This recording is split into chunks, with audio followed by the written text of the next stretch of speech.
अस्सलाम वालेकुम students, welcome to my YouTube channel. आज की इस वीडियो में हम STS 630 का लेक्चर 31 देखते हैं।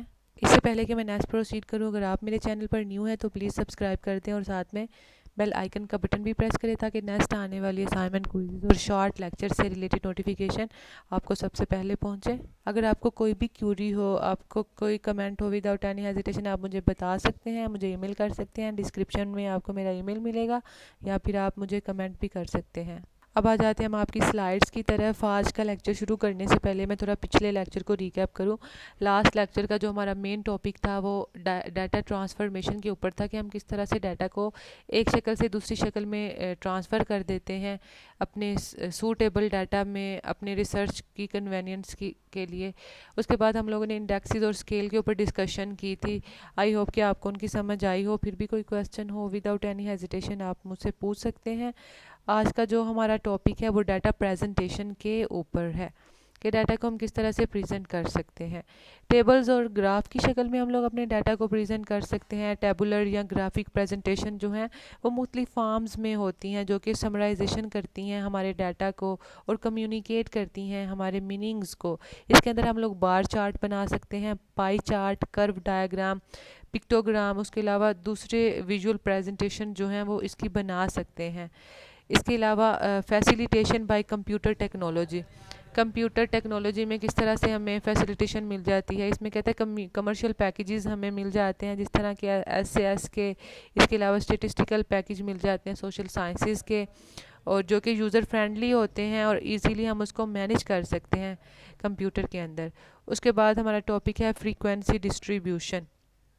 कहते हैं सेवरल यूज़फुल टेक्निक जो है यूज़ की जाती है हमारे डाटा को डिस्प्ले करवाने के लिए। सबसे ईजीएस्ट जो वे है वो हम डिस्क्राइब करते हैं अपने न्यूमेरिकल डाटा को फ्रीक्वेंसी डिस्ट्रीब्यूशन के थ्रू।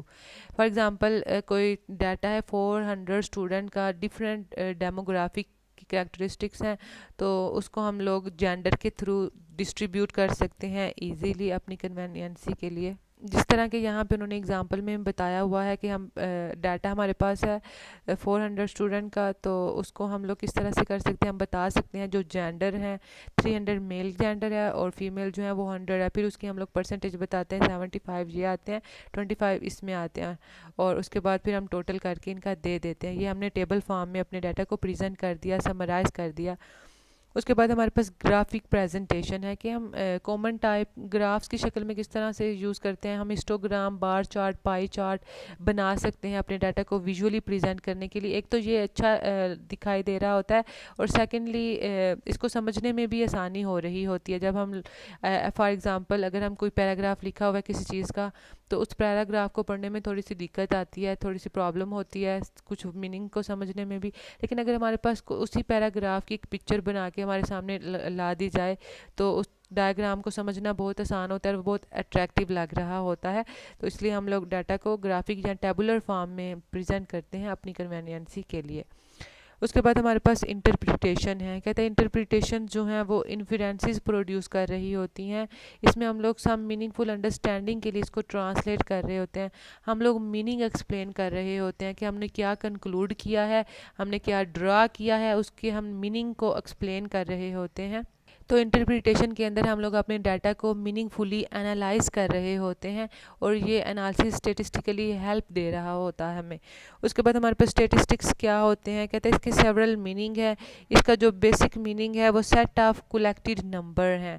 मतलब हम लोग नंबर ऑफ़ पीपल जो हैं सिटी में कितने रह रहे हैं उनका सेट हम ले लेते हैं, या किसी कॉलेज में कितने नंबर ऑफ़ स्टूडेंट हैं उनका एक सेट ले लेते हैं, तो वो स्टैटिस्टिकल में आता है। कहता है ये एक मैथमेटिकल अप्लाइड मैथमेटिक्स की एक ब्रांच है जो कि मैनिपुलेट कर रही होती है। इसके अंदर भी फीचर होता है हमारे डाटा को मैनिपुलेट कर रही है या समराइज़ कर रही है। इसमें हम लोग डिस्क्रिप्टिव या फिर यूनिवेरिएट एनालिसिस भी कर सकते हैं स्टैटिस्टिक्स के अंदर।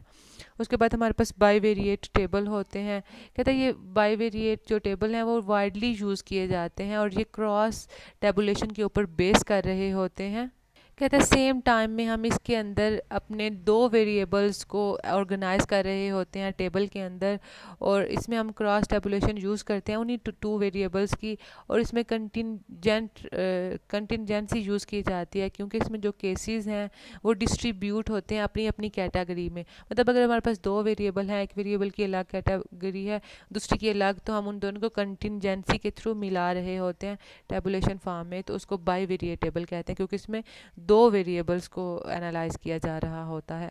उसके बाद constructing bivariate and percentage table कहता है इसमें आपने दो वेरिएबल ले लेने हैं। बाईवेरिएट, बाई का मतलब भी दो होता है, मतलब दो वेरिएबल आपने लेने हैं और उसके बाद आपने उनका एम्पावरमेंट देखनी है। फॉर एग्जांपल एजिस का हमने पीछे एजिस की एग्जांपल ली है कि हमने उनकी दो परसेंटेजेस बना दी, 25 फीमेल के लिए थी और 70 या फिर 75 हमारे पास मेल के लिए थी। तो वो कहता है इसकी अगर एज की रेंजेस बनाई जाएँ कि 25 टू 70 ईयर्स की एजेस हों, उनका क्या एटीट्यूड होता है और किस तरह से फेवरेबल होती हैं, तो इस तरह से हम लोग इनकी परसेंटेजेस भी बना सकते हैं बाई वेरिएट की। उसके बाद कहता है कि आप पहले दो जो यूनिवेरिएट टेबल्स हैं उनके ऊपर थोड़ा सा डिस्कशन करते हैं कि यूनिवेरिएट टेबल में क्या होता है। कहता है इसके अंदर हम एज देख रहे होते हैं मैनी कैटेगरीज़ की जो कि बाई वेरिएट टेबल से ही बनाई जाती हैं, और फिर उनको हम यूनिवेरिएट कर देते हैं, मीनिंगलेस वो हो जाती हैं। बाईवेरिएट के अंदर हम लोग दो चीज़ों को ले रहे होते हैं, लेकिन यूनिवेरिएट में हम एक चीज़ को लेते हैं। फॉर एग्जांपल यहाँ 40 ले रहे हैं या फिर 61 ले रहे हैं, या फिर हम दो चीज़ों को माइनस करके इसकी एक वैल्यू ले रहे हैं। जिस तरह 40 को 60 से माइनस करें तो हमारे पास 20 इसका आंसर आ जाएगा। तो ये यूनिवेरिएट टेबल की एग्जांपल उन्होंने दी हुई है। पीछे हमने बाईवेरिएट की एग्जांपल वो देखी थी, मैं आपको दोबारा से दिखाते चलूँ, ये वाली जिसमें दो वैल्यूज़ ली गई हैं, एक मेल की और एक फ़ीमेल की, और उनकी हमने परसेंटेजेस निकाली हुई हैं।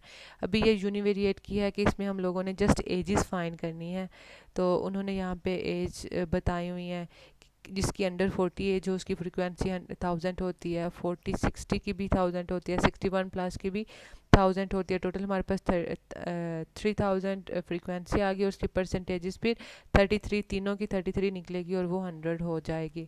इसके अलावा एक और एग्जांपल दी हुई है जो फेवरेबल होते हैं, मीडियम फेवरेबल होते हैं या लो फेवरेबल होते हैं, इनकी फ्रीक्वेंसी उन्होंने ली हुई है, फिर उसकी परसेंटेज निकाल दिया उसकी फ्रीक्वेंसी के हिसाब से। जितनी ज़्यादा फ्रीक्वेंसी होगी उतनी ज़्यादा परसेंटेज उसकी निकलेगी।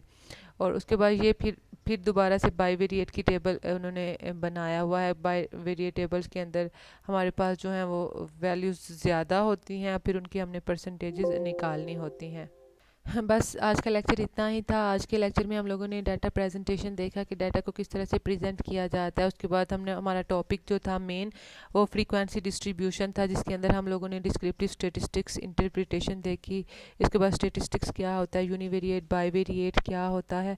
इसके अलावा डिस्क्रिप्टिव स्टेटिस्टिक्स के अंदर जो है वो तीन तरह के मेजरमेंट भी होते हैं।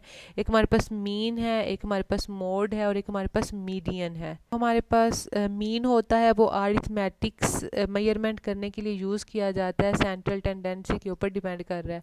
जो हमारे पास मोड होता है ना वो मोस्ट कॉमनली यूज़ किया जाता है और नंबर्स में होता है, और जो हमारे पास मीडियन है वो मिडल पॉइंट होता है, दरमियान वाला हिस्सा होता है। बस इतना ही था। आई होप कि आपको समझ आई होगी। फिर भी कोई क्वेश्चन हो विदाउट एनी हेजिटेशन कमेंट्स में पूछ सकते हैं। बाकी आप दुआ में याद रखें। अल्लाह हाफिज़।